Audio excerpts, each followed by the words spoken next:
هل عمرك حسيت انك واقف مكانك كل يوم شبه اللي قبله؟ روتين ممل، نفس الشغل، نفس الدايرة، وتحس ان كل حاجة حواليك بتقول انا اقدر اكون احسن بس مش عارف ابدأ. النهاردة هنتكلم عن السر اللي بيخلي الناس تحقق احلامها وتوصل للي كانت فاكرة انه مستحيل. ازاي تخرج من منطقة الراحة وتطور نفسك اسرع مما تتخيل. لو فضلت قاعد في نفس المكان عمرك ما هتوصل لمكان جديد. يلا نبدأ.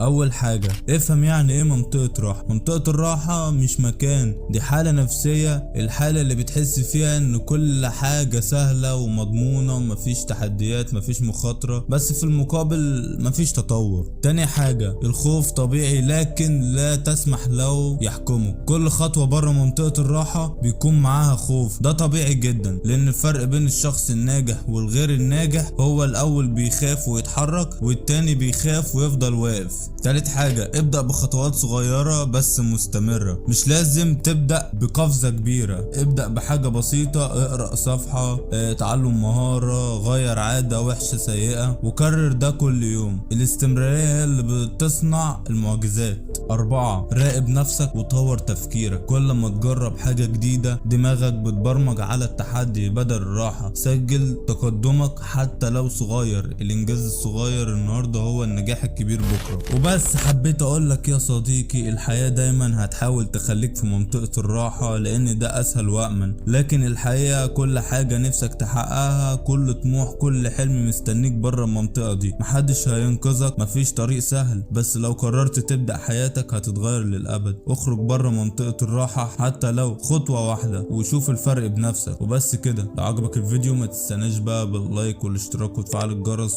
وتشير الفيديو ده لاصحابك، عشان ممكن يكون عندهم نفس المشاكل دي، ممكن تكون سبب في ان هو يخرج بره منطقة الراحة. وبس كده، اشوفكم في الفيديو الجاي. لو حابين اتكلم عن اي موضوع تاني اكتبولي تحت في الكومنتات، واشوفكم في الفيديو الجاي. سلام.